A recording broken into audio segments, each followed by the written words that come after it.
Hi, Programming 12. We're going to be working on the Slime Volleyball project. The first step is, of course, to set up the volleyball court. That won't be too much different than the other things we've been doing. We just got to add some FBodies to our project. I'm using a couple of squares for the players, and I have two different, I should say squares, I should say F boxes. And I have two F boxes for the ground. They don't have to be different color. You can make it look like one thing, but I am having two separate ones so that they can detect collisions separately. And then I have a net, which is just another F box, and it's all the ground and the net are set to be static. So I use set static true. And then also I have the world. Let me see if I can find the border around the world. Yeah, here we go. So when I create the world, I'm setting gravity, but I do this world.setEdges. So basically that's going to put a border around the edge based on my size. So whatever size you've chosen, it'll put edges around there. And that way the ball, if it hits a wall or the ceiling, like it'll be contained within that space. So that's the story there. So once you have all that set up, what I'd like you to do is to start working on adding in keyboard controls. So to put in the keyboard controls, you're going to just use some of your old-fashioned processing that you've known for a while. So let me just take you on a quick tour of those things. We'll start with the Boolean variables. So you can see I have some global variables declared here.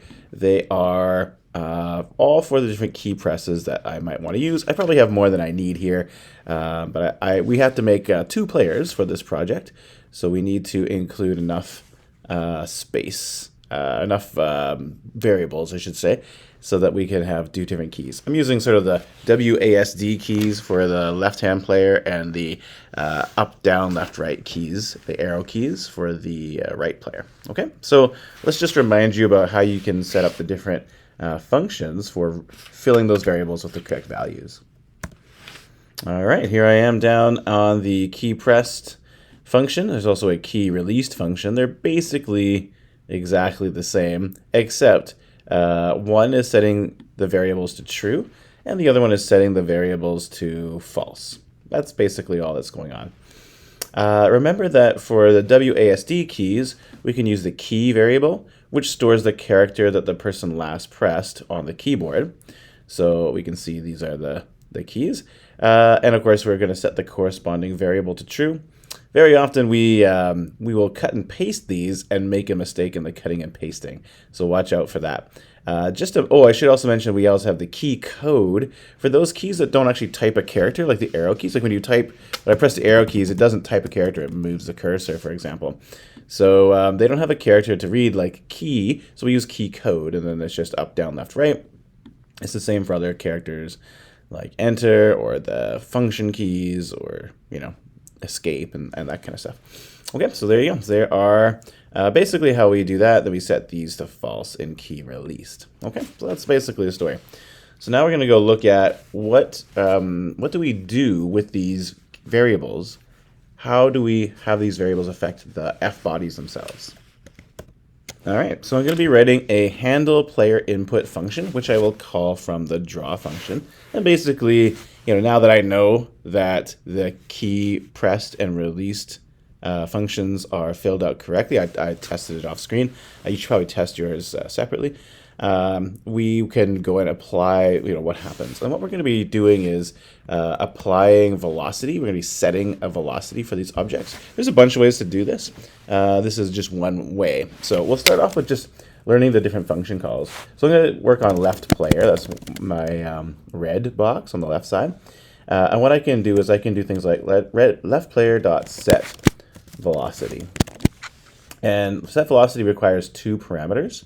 I have to give it an x velocity and a y velocity. So that's not too hard to do. For example, if I was to say 100, 0, and this function is being called, then I'm going to make the character move to the left. So I'll just confirm that this is working. Actually, is that right? I'll move to the right because this is a positive number.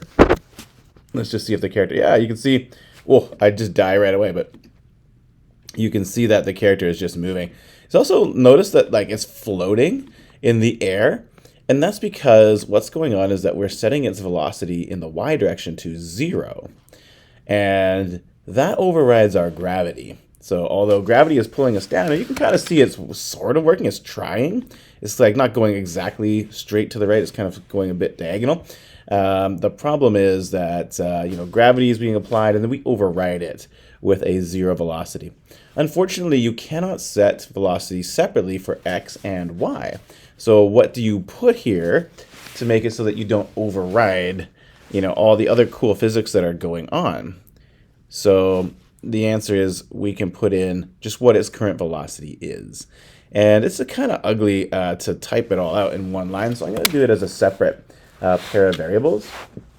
I'm going to say float left vx equals left player dot get velocity x.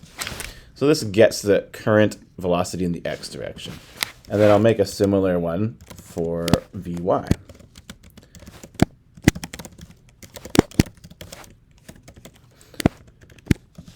So now I sort of know what the vy and the vx is before we started this function.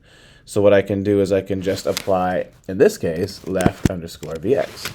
And then I'm only setting this to 100. I'm not setting this at all. I'm just setting it to what it already is, so it effectively doesn't do anything. So let's run the sketch, and we'll just see the character. Gravity still works on the character, and it just kind of glides into a halt. So now how do I connect this to the key press? So the next step is, of course, adding that in. So you just got to say if I press the up key, So in this case, left player is I'm going to be WASD. So if W key, then do this. That's probably not the only thing we want to do because, whoops, because, the character will, not necessarily float in the right way. So let's just double check. Right, we do have to make a quick change, and that is, of course, W key means up. So that's not right. So what we're going to do is we're going to switch this up. Let's make this left VX. And, we could try out different numbers. Try out, we want to go up, right? So negative 100. Let's see what that looks like. So now if I press the W key, I barely move at all. It's not much of a jump. Technically, I can press and hold it to do some floating, but not great. So, try out some different numbers and see what you think is appropriate for your character. Don't be afraid to give large numbers and try out different things. I don't know what the right number is, but you can figure out what you think is the right number. Something that gives you a bit of oomph. Now, we'll have to come back and solve the problem of the fact that we can jump in the air. Like if I do this, it's quite a big jump, and I can keep jumping. Whoops, I made the thing go through I really should turn off the thing stopping. It's just a lot, and then maybe that's fine. Oh my God, what have I done? Maybe it's fine to be a giant jump. I'll leave it up to you to decide what you think is fun for your project. But yeah, we probably should solve the jumping in air problem at some point. Anyways, how are we going to do the left and the right? Well, I'll leave that up to you to figure out how to move that way. But basically, you're going to be using set velocity, and you probably don't want to override the up and down. So think about how you can use left VY when you're moving left and right. Okay, so folks, that's basically how we're going to do that. You're going to do that for the left player and for the right player. Get some velocities you think are appropriate for your project, and enjoy bouncing the ball back and forth and see how that looks. So in our next video, we'll take a look at collision detection and how we can solve that problem. All right, thanks everybody.